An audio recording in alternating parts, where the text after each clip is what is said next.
அனைவருக்கும் வணக்கம்.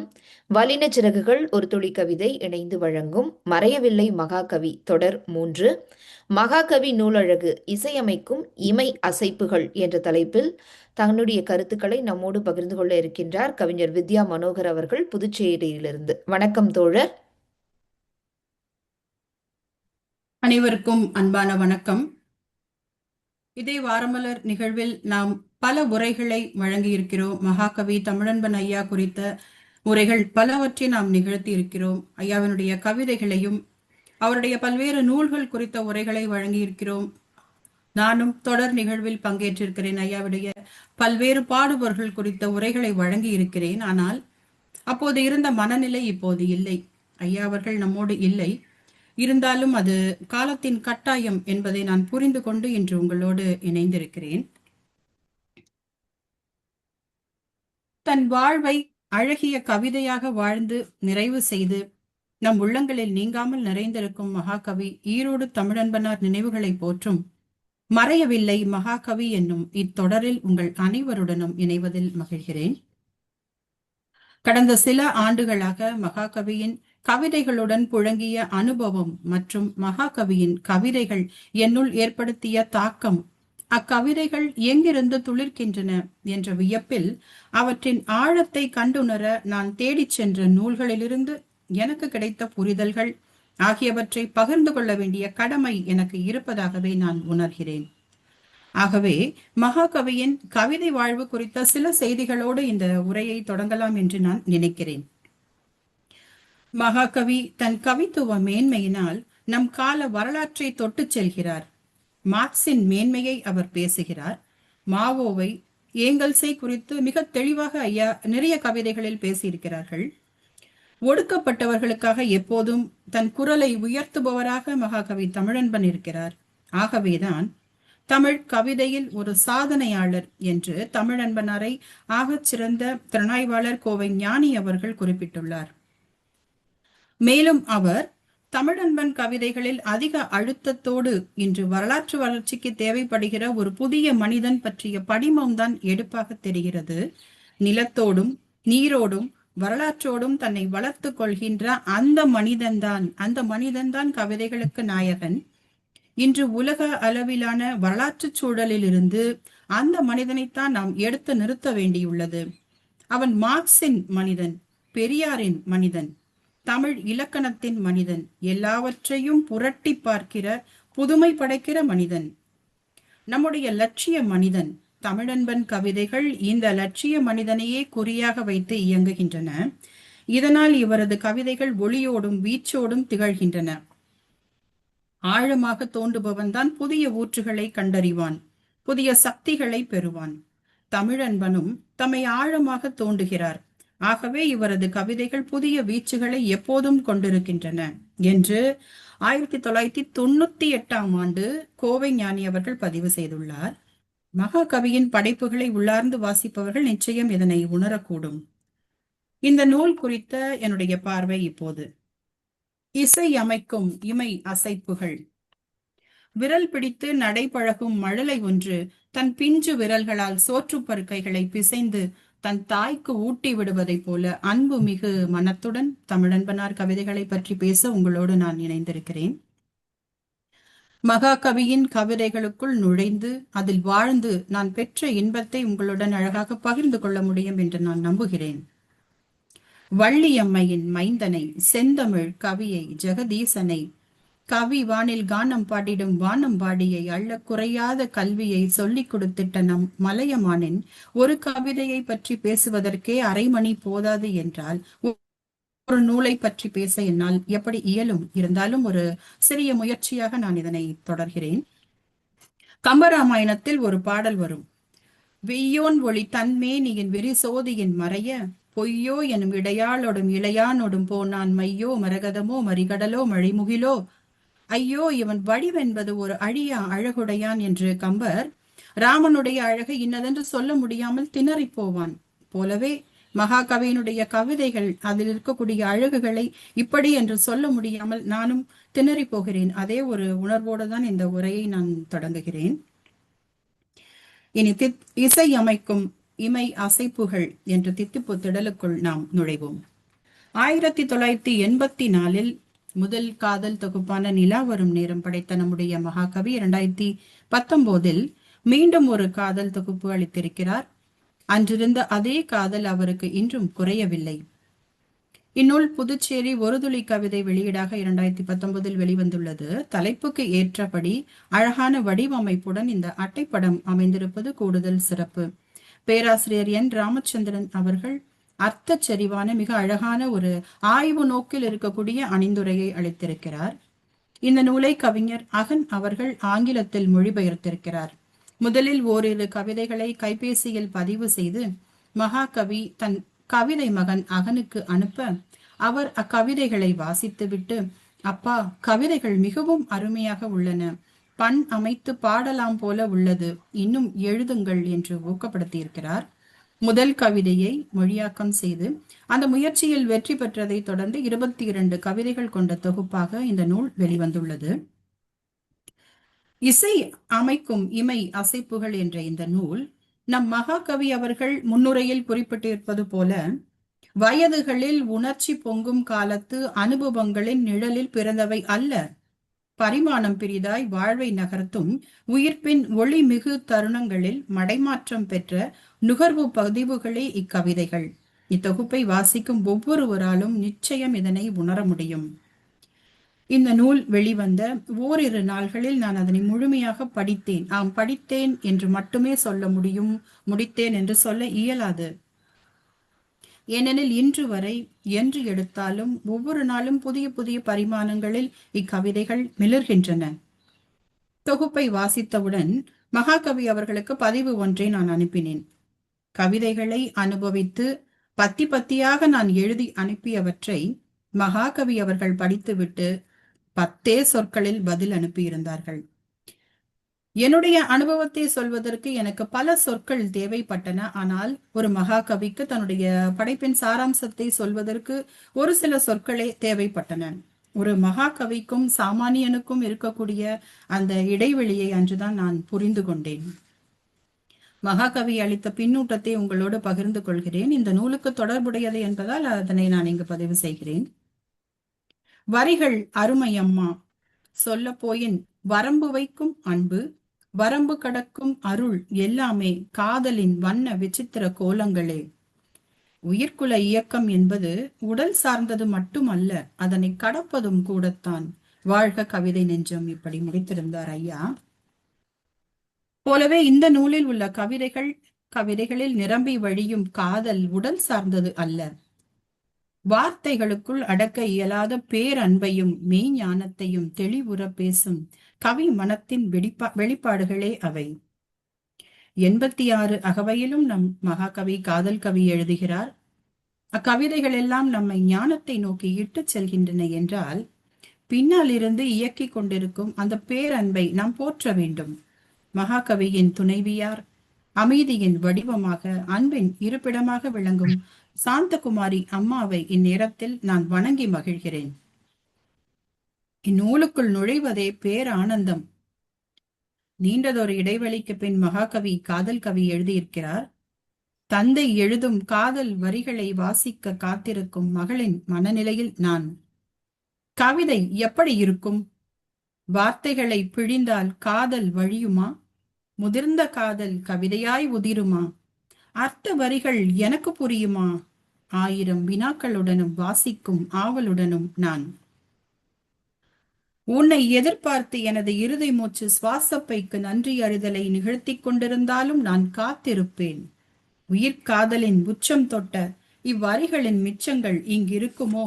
படபடத்தது என் இதயம். என் அகக்கண்கள் மகாகவியை ஒரு பூங்கொத்து என்று பதித்து கொண்டதெனும் அன்பின் உணர்வுகளை அவரிடம் நான் பல முறை பகிர்ந்திருக்கிறேன்.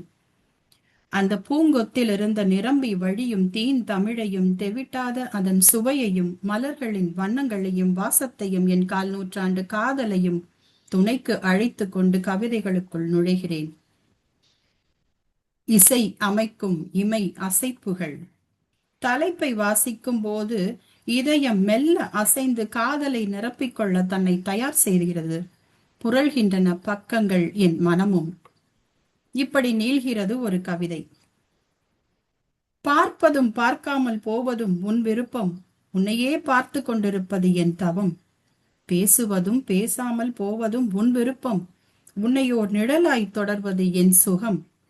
வருவதும் வராமல் போவதும் உன் விருப்பம், உன் காலடி மண்ணாய் கிடப்பது என் மனம்.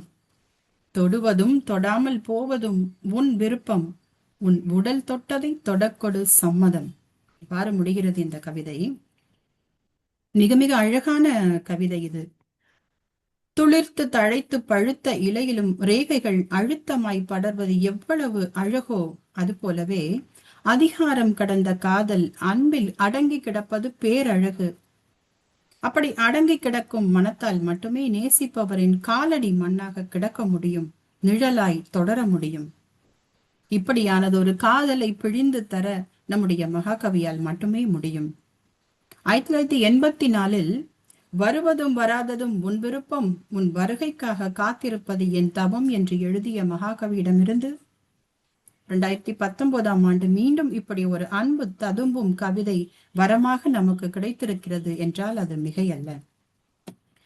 மேலும் 2 நூல்களிலிருந்து நான் உங்களுக்கு கவிதைகளை வாசித்து காட்ட வேண்டும். அவையும் காதல் கவிதைகள்.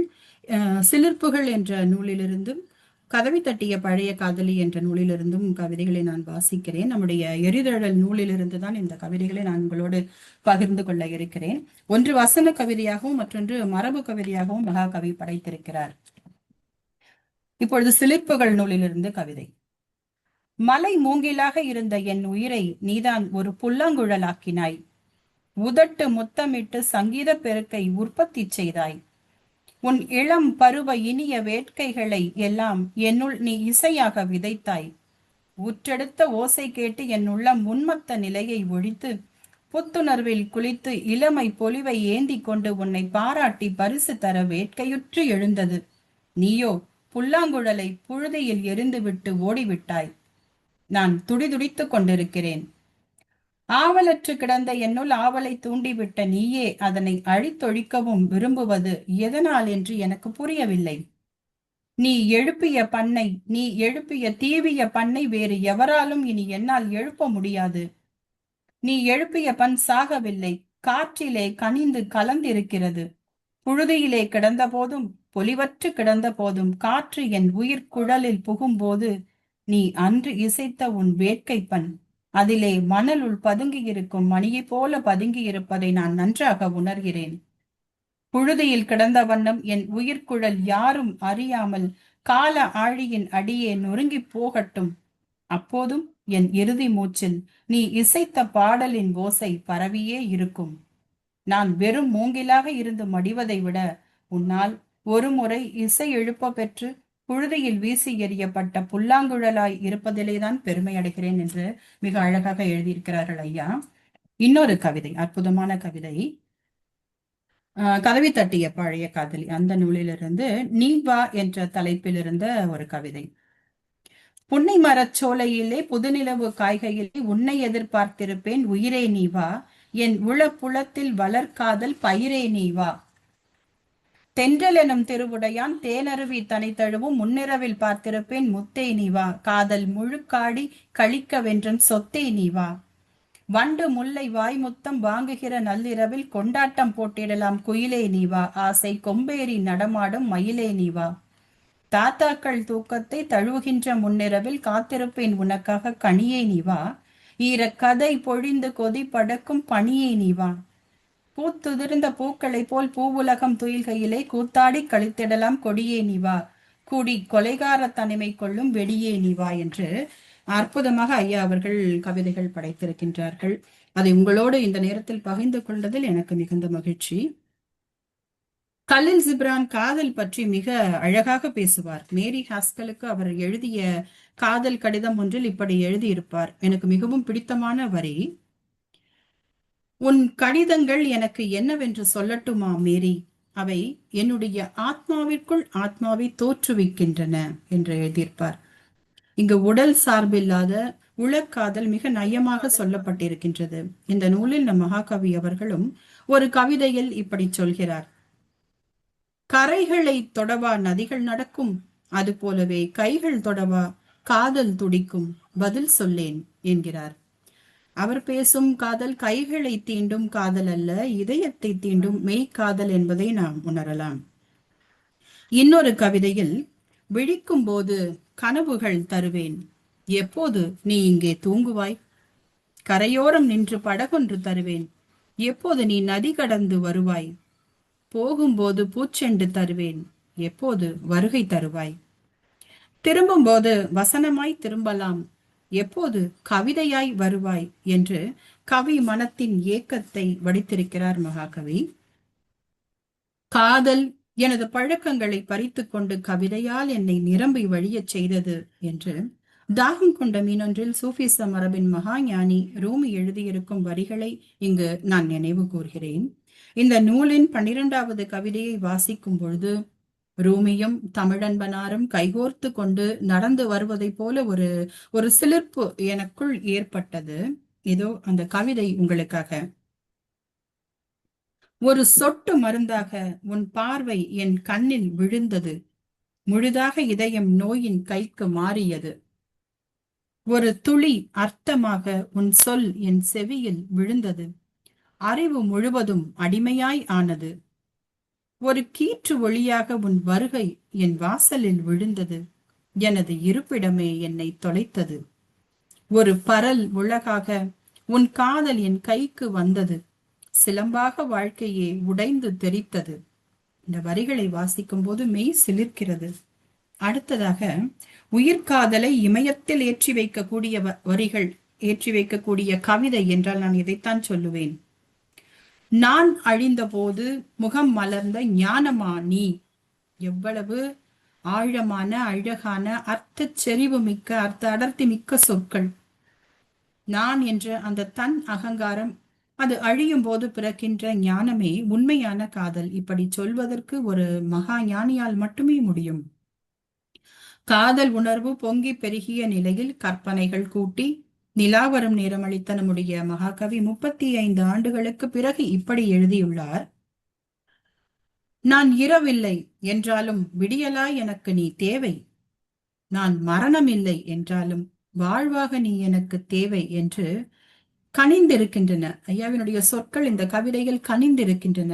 ஆகவே இந்த கவிதை மிகச் சிறப்பான கவிதை என்று நான் உணர்கிறேன். கவிஞர் என்ற முறையில் மகாகவி இந்த வாழ்க்கையை ஆறத் தழுவிக் கொள்கிறார். இந்த வாழ்க்கைதான் கவிதை என்கிறார். எங்கெங்கோ உயர பறந்தாலும் பறவைகள் கூட்டுக்கு திரும்புவதை போல இந்த வாழ்க்கை என்னும் அழகிய கவிதைகளுக்குள் தமிழன்பன் திரும்ப திரும்ப வந்து சேர்க்கிறார் என்று கோவை ஞானி அவர்களுடைய கூற்று நமக்கு ஏற்புடையதாக இருக்கிறது. அதையும் நான் இங்கு பதிவு செய்ய விரும்புகிறேன். இது இந்த நூலுக்கு தொடர்புடைய ஒரு பதிவு என்று நான் எண்ணுவதால். இத்தொகுப்பில் இருக்கும் 22 கவிதைகளும் அதி அற்புதமான கவிதைகள். நேரமின்மையால் ஒரு சில வரிகளை மட்டும் உங்களோடு நான் பகிர்ந்து கொண்டிருக்கிறேன். அழகியல் என்றால் இதுதான். கவிதை எண் 19. வானில் ஒரு மீன் கண் திறந்த நேரம் குளத்திலும் அதே மீன் கண் திறந்தது. அதே கவிதையில் இன்னொரு வரி, உன் உதட்டிலும் எனது சிரிப்பை நிரப்பினேன், உன் கவலையை எனது பக்கம் திருப்பினேன். காதலின் உச்சம் என்பது இந்த புரிதல் அன்றி வேறு எதுவாக இருக்கக்கூடும்? இப்படியே வரிகள் வளர வளர தடாகத்தில் தடம் பதித்ததாய் நான் உணர்கிறேன். மெய் கடந்த மெய் காதல் மெல்ல வருட மனச்சிறகுகள் விரிகின்றன. என்ன அலைகள் எழும்பி எழும்பி கடல் நுழைவதும் கரை தொடுவதும், காதலை வடிக்கையில் காதலே அதில் கரைவதும், உணர்வு வெளியில் உள்ளம் உலா வருவதும், வயது தன்னை மெருகேற்றி காதலில் திளைப்பதும் அதி உன்னதங்கள். கவிதைக்குள் நுழைந்தேன், வாழ்ந்து கொண்டிருக்கிறேன். நீங்கள் இப்புத்தகத்தை வாசிக்கும் நேரம் உங்கள் வயது மறந்து போகும். புதிய சிந்தனைகள், புதிய சிந்தனை சிறகுகள் முளைக்கும். ஞான வெளியில் உள்ளம் பறக்கக்கூடும். நிறைவாக ஒரே ஒரு கவிதையை சொல்லி என்னுடைய உரையை முடிக்கிறேன். ஒரு வேண்டுகோள். இக்கவிதையை நான் வாசிக்கும் அந்த ஓரிரு நிமிடங்கள் நீங்கள் உங்கள் புற கண்களை மூடிக்கொள்ளுங்கள். செவிகள் வழியாக நுரையும் சொற்கள் உங்கள் மனக்கதவை தட்டலாம், திறக்கலாம், ஏன் உடைக்கலாம். இதோ அந்த கவிதை உங்களுக்காக. ஓர் அலை கொண்டு வா, நான் நதி கொண்டு வருவேன், நாம் கடல் செய்து நீந்தலாம். ஒரு தளிர் கொண்டு வா, நான் மலர் கொண்டு வருவேன், நாம் வனம் படைத்து ஆடலாம். ஒரு சொல் கொண்டு வா, நான் ஓசை கொண்டு வருவேன், நாம் பாடலாகலாம், பாடலாம். ஒரு விடியல் கொண்டு வா, நான் அந்தி கொண்டு வருவேன், நாம் இரவு செய்து மறையலாம். ஒரு விதை கொண்டு வா, நான் நிலம் கொண்டு வருவேன், நாம் விளைவாகி நிறையலாம். ஒரு வானம் கொண்டு வா, நான் சிறகு கொண்டு வருவேன், நாம் திசை கடந்து பறக்கலாம். ஒரு நொடி கொண்டு வா, நான் யுகம் கொண்டு வருவேன், நாம் மரணமின்றி வாழலாம். நல்வாய்ப்பிற்கு மிக்க நன்றி. மீண்டும் இன்னொரு நிகழ்வில் நான் உங்களை சந்திக்கிறேன். நன்றி. மிக்க நன்றி தோழர். எப்போதும் போல உங்களுடைய அந்த சிற்றுரை மிகவும் ஆழமாக அமைந்திருந்தது. நீங்கள் உங்களுடைய உரையின் தொடக்கத்தில் கூறியது போல் நிறைய நூல்களை நாம் திறனாய்வு செய்திருக்கின்றோம், ஐயாவுடைய நூல்களை. அப்பொழுதெல்லாம் ஐயா நம்மோடு இருந்தார். இப்பொழுது இல்லை என்று சொன்னாலும் கூட அவருடைய படைப்புகளின் மூலம் நம்மோடு வாழ்ந்து கொண்டே இருப்பார் என்ற அந்த செய்தியையும் நீங்கள் குறிப்பிட்டீர்கள். அதே போல எப்படி அவர் மார்க்ஸை பற்றி, ஏங்கல்ஸை பற்றி எல்லாம் எழுதியிருக்கின்றாரோ அதிலிருந்து முற்றிலும் வேறுபட்டு அந்த எரிதழலும் இளங்காற்றும் என்பது போல எரிதழலாகவும் அவருடைய கவிதைகள் இருந்திருக்கின்றன. அந்த காதல் கவிதைகளை எழுதுகின்ற பொழுது அந்த இளங்காற்றாக அந்த அழகியலோடு அவர் எழுதிய அந்த கவிதைகளை எங்களோடு பகிர்ந்து கொண்டீர்கள். உங்களுக்கு நன்றி. நிகழ்ச்சியில் வேறு யாருக்கேனும் கேள்விகள் இருந்தால், கருத்துகள் இருந்தால் கூறலாம். வணக்கம். வணக்கம். சென்னையிலிருந்து முத்து சண்முகம். வணக்கம் யா, சொல்லுங்க. கேள்விகள் அல்ல, என்னுடைய கருத்தை மட்டும் இங்கே பதிவு செய்வது சிறப்பு என்று கருதுகிறேன். இந்த பேச்சினுடைய தலைப்பே ரொம்ப அழகான ஒரு கவித்துவமான ஒரு தலைப்பு. இசை அமைக்கும் இமை அசைப்புகள். கண்கள் மூடுதல் திறத்தல் என்பதை விட இமை அசைத்தல் என்று அந்த சொல்லாடல் கவித்துவமான ஒரு சொல். அது அதை தமிழன் அவர்கள் செய்திருக்கிறார்கள். கவிஞர் வித்யாமானவர்களுடைய பேச்சு என்று சொல்லுவது கவிதையை பற்றி இன்னொரு கவிதை பேசியது என்று சுருக்கமாக சொல்லலாம். காதல் என்பது கைகளை பற்றியது இல்லை. தமிழன்பனுடைய காதல் என்பது கைகளை பற்றியது அல்ல, இதயம் தீண்டல் என்ற ஒரு அற்புதமான ஒரு சொல்லாடலை இவர்கள் பயன்படுத்தினார்கள்.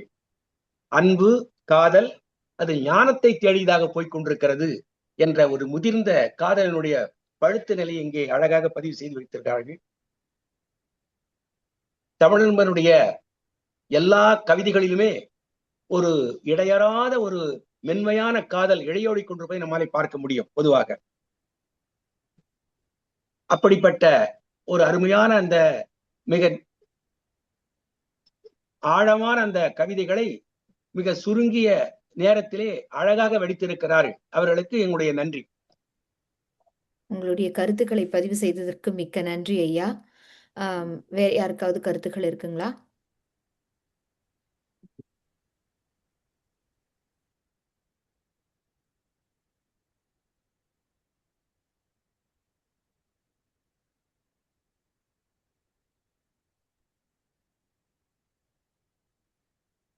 யாருக்கும் கருத்துக்கள் இல்லை என்றால் நாம் நிகழ்ச்சியை நிறைவு செய்யலாம். மீண்டும் கிரேஸ் பேசுறீங்களா? அன்மியூட் பண்ணிருக்கீங்க, ஆனா எனக்கு கேட்கல.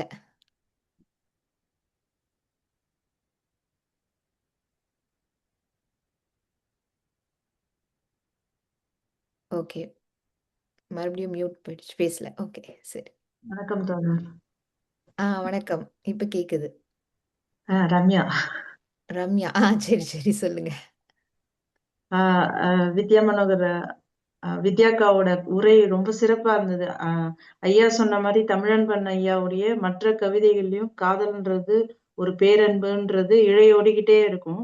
அதே போல இந்த காதல்னு அவர் எழுதியிருக்கிற கவிதைகள்லயும் ஒரு ஞானம் இழையோடிக்கிட்டே இருக்கும். அத வந்து வித்யாக்கா ரொம்ப அழகா எடுத்து சொன்னாங்க. இந்த இமை இசைப்புகள் அது வந்து ரொம்ப ஒரு அப்படியே மென்காற்று மாதிரி இருக்கு அப்படின்னு நம்ம அப்படியே லைட்டாவும் படிச்சுக்கிட்டே போலாம், மென்மையாவும் படிச்சுக்கிட்டே போலாம். ஆனா அதுல ஒரு ஒரு வரிக்குள்ளேயும் அக்கா சொன்ன மாதிரி கலீல் ஜிப்ரானும் ரூமியும் வந்து வந்து போய்கிட்டே இருப்பாங்க. அப்போ வந்து எதுவுமே ஞானத்தை தேடியது அப்படிங்கிறது நம்ம இதுல இருந்தும் நம்ம எடுத்துக்க முடியும். அப்படிப்பட்ட உயர் சிந்தனையிலிருந்து வரக்கூடிய காதல் கவிதைகள் இப்படித்தானே இருக்கும்னு ஒரு ஒரு வியப்பையும் தரக்கூடிய நூல் இது. அதுதான் பகிர்ந்துக்கணும்னு நினைச்சேன். நன்றி. மகிழ்ச்சி தோழர். ரொம்ப சிறப்பான கருத்து. அவருடைய கவிதைகளில் கலீல் ஜிப்ரானும் ரூமியும் வந்து வந்து போகிறார்கள் அப்படின்னு நீங்கள் சொன்னதே வந்து ஒரு கவிதை போல தான் இருந்தது. வேற யாருக்காவது கருத்துக்கள்? வணக்கம்மா. வணக்கம் யா. காதல் என்பது வந்து வந்து போகும் ஒரு பருவ காலம் அல்ல. காதல் என்பது வாழ்க்கையோடு இணைந்த ஒரு அங்கம்தான். ஆக குறிப்பிட்ட காலகட்டத்தில் தான் காதல் வரும் என்றோ, குறிப்பிட்ட காலகட்டத்தில் காதல் போய்விடும் என்றோ இல்லை. வந்த காதல் மனதுக்குள்ளே ஏதோ ஒரு மூலையிலே கண்ணாமூச்சி ஆடிக்கொண்டுதான் இருக்கும். அவ்வப்போது தன் தலையை எடுத்து நீருக்கு வெளியே காட்டி மூச்சு இழுத்து மீண்டும் உள்ளே செல்லும் மீனை போல அந்த காதலானது எல்லா மனிதர்களையும் கவ்வி பிடித்து இழுத்து வைத்திருக்கின்றது என்பது மகாகவி ஈரோடு தமிழனுடைய ஒட்டுமொத்த படைப்புகளை வாசிக்கும் போது நாம் உணரலாம். 2019 அவர் எழுதியிருக்கிறார். மீண்டும் இந்த இசையமைக்கும் இமய அசைப்புகள் என்ற நூல் நிலா வரும் காலத்துக்கு பிறகு என்றால் 1954 இவர் காதல் கவிதைகள் எழுதியிருக்கிறார். அப்படிப்பட்ட காதல் கவிதைகள் எல்லாம் மரபு வடிவில் அமைந்திருந்தன. கதவை தட்டிய பழைய காதலி என்றே தன்னுடைய ஒரு நூலுக்கு பெயர் வைத்தால் அதில் 2 பொருள் உண்டு. அவருடைய மரபு வகைமைகளை மீட்டெடுத்தமைக்காக நூல் படைத்து அந்த பெயரை வைத்தார் என்றும், தன் மனதிற்குள் இருக்கும் காதலை அவ்வப்போது அவர் எண்ணி பார்த்து மகிழ்கின்றார் என்பதற்கான ஒரு தலைப்பாகவும் அதை கொள்ளலாம். நாம் இந்த நூலுக்கு பிறகு அவர் காதல் கவிதைகள் கொண்ட ஒரு பெருந்தொகுப்பு அமைக்கவில்லை என்றாலும் கூட அவர் தன்னுடைய வாழ்க்கையின் நிறைவு பகுதியில் அமைத்த ஒரு காதல் கவிதை ஒன்று உண்டு. அந்த காதல் கவிதையை, அந்த காதலியை அவரவர் மனதிற்கு ஏற்றாற்போல் உருவகப்படுத்திக் கொள்ளலாம். சிநேகிதியாக கொள்ளலாம், உடன் காதலியாக கொள்ளலாம், தமிழ் அன்னையாக கொள்ளலாம், மகளாக கொள்ளலாம், பேத்தியாக கொள்ளலாம். எப்படி வேண்டுமானாலும் காதல் என்பது ஒரு குறிப்பிட்ட உணர்வு கொண்டது என்று நாம் சொல்ல முடியாது. சிலருக்கு புத்தகத்தின் மீது காதல், சிலருக்கு பயணங்களின் மீது காதல், சிலருக்கு உணவுகளின் மீது காதல், சிலருக்கு தங்கள் மீதே காதல். இந்த நிலை பேரின்பம். இது வந்துவிட்டால் இதற்கு உச்சநிலை எதுவும் இல்லை என்று சொல்லலாம். ஆனால் அந்த நிலை சற்று வேறுபட்டால், அளவு வேறுபட்டால் அது சுயநலமாக மாறிவிடும். ஆக சுயநல காதலும் உள்ளது, பொதுநல காதலும் உள்ளது. 2024 இவர் எழுதிய ஒரு காதல் கவிதை வரிகளை நான் வாசித்து நிறைவு செய்கிறேன். அதற்கு தலைப்பாக இந்த கவிதைக்கு அவர் வைத்தது என்னவென்றால், யுகமானவள். ஆக காதல் வயப்பட்ட யாருக்கும் ஒரு பொழுதுக்கு உரியது அல்ல காதல், அது ஒரு யுகத்துக்கே உரியது. அப்படி என்றால் அந்த காதலியும் யுகத்துக்கு உரியவள் ஆகின்றாள் என்ற பொருள்படும் வகையிலே ஒரு மிக அருமையான ஒரு கவிதை. இந்த கவிதையிலே மகாகவி ஈரோடு தமிழன்பன் புது கவிதை எழுதக்கூடியவர் என்று புது கவிதை சிறைக்குள் அவரை எவராலும் அடைக்க முடியாது. அவ்வப்போது மரபு அவருடைய எழுத்துக்களிலே வந்து கண்ணாமூச்சி ஆடி சென்று கொண்டிருப்பதை 2025 வரை நாம் உணரலாம். அப்படிப்பட்ட வகையில் இந்த 2024 அவர் எழுதிய யுகமானவள் என்கின்ற அந்த கவிதையிலும் அந்த மரபு வடிவத்தை, அந்த வகையை, அந்த சுவையை ஆங்காங்கு தெளித்து வைத்திருக்கின்றார். கவிதை வாசிக்கிறேன்.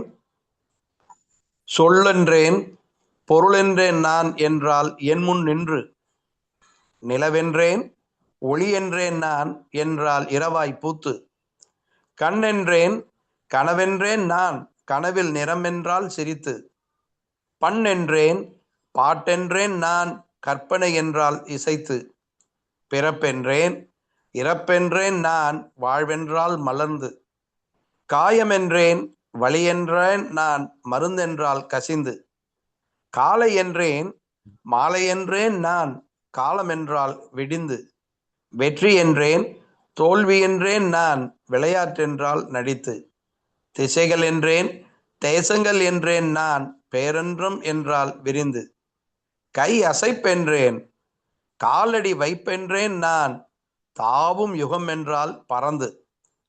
அன்பானவர்களே, இந்த கவிதையை காதுகளால் வாசிப்பதை விட கண்களால் வாசித்தல் சால சிறந்தது. ஒவ்வொரு பத்தியினுடைய கடைசி சொல்லை அருமையான நிலையில் அதை பொருத்தி வைத்திருப்பார். எவ்வாறு குருவி குஞ்சுகளுக்கு தாய் குருவி உணவை கவி கொண்டு வந்து வாயில் வைத்து ஊட்டுகின்றதோ அவ்வாறு சொற்களை ஊட்டக்கூடிய மிக சிறந்த தாய் பறவை இவர். கவிதை தாய் பறவை. சொல்லென்றேன் பொருளென்றேன் நான் நின்றால் என் முன் நின்று, அடுத்தது இரவாய் பூத்து நிறமென்றேல் சிரித்து, கற்பனை என்றால் இசைத்து, வாழ்வென்றால் மலர்ந்து, மருந்தென்றால் கசிந்து, காலமென்றால் விடிந்து, விளையாட்டென்றால் நடித்து, பிறகு பேரண்டம் என்றால் விரிந்து, தாயும் யுகம் என்றால் பறந்து. ஆக இந்த கடைசி சொற்கள் எல்லாம் மிக முத்தாய்ப்பானவை. சொல்லியல் அறிஞர்கள் எல்லாம் இக்கவிதையை ஒரு ஆய்வு நோக்கிலே ஆய்வு கூட செய்து பார்க்கலாம். அத்துணை பொருத்தமான சொற்களை பொருத்தமான செய்கைகளுக்கு இவர் பொருத்தி வைத்திருக்கக்கூடிய வல்லுனர். அருமையான உரையை வலித்த வித்யா மனோகர் வாழ்க. நல்ல உரை. அடுத்த நிகழ்ச்சியிலே நாம் அயலகம் ஆராதிக்கும் அருந்தமிழ் கவிஞர் என்ற தலைப்பிலே அமெரிக்காவில் தமிழன்பன் என்ற தலைப்பு பற்றி கவிஞர் கிரேஸ் பிரதீபா பேச இருக்கின்றார்கள். அதுபோல் அடுத்தது மகாகவிக்கு நோபல் பரிசு தட்டுவதற்காக ஸ்டாக்ஹோம் நகருக்கு என்னுடைய பயணத்தை செலுத்தும் பொழுது அங்கு பேருதவி புரிந்த காதம்பரி இந்திரஜித் அவர்களும் ஸ்வீடிஷ் மொழியில் அவர் மொழியாக்கம் செய்தது பற்றியும் மொழியாக்கங்களை பற்றியும் நம்முடைய கவிஞர்கள் பேச இருக்கின்றனர் ஒவ்வொரு வாரத்திலே. ஆங்கிலவாக்கம் செய்த கவிஞர் கனிமொழி, நளினி சுந்தரராஜன், மேனகா போன்ற வரிசையில் இந்த பன்மொழியாக்கம் செய்த ஐஸ்வர்யா பாஸ்கரன், பிறகு ஸ்வீடிஷ் மொழியாக்கம் செய்த காதம்பரி ஆகியோர் தங்களுடைய மொழியாக்க அனுபவங்களையும் பகிர்ந்து கொள்ள இருக்கின்றனர். இன்னும் பல அறிஞர் பெருமக்களும் நம்மோடு இணைய இசைவளித்திருக்கின்றனர். அவ்வாறு இணைவதற்கு பேருதவி ஆற்றிய பேராசிரியர் முத்து சண்முகம் நம் அனைவருடைய நன்றிக்கும் அன்புக்கும் உரியவர். நன்றி, வணக்கம். மிக்க நன்றி ஐயா. யுகமானவள் என்ற கவிதை வரிகளோடு இந்த நிகழ்ச்சியை நாங்கள் நிறைவு செய்கின்றோம். மீண்டும் மற்றும் ஒரு நிகழ்ச்சியில் சந்திக்கலாம். நன்றி, வணக்கம்.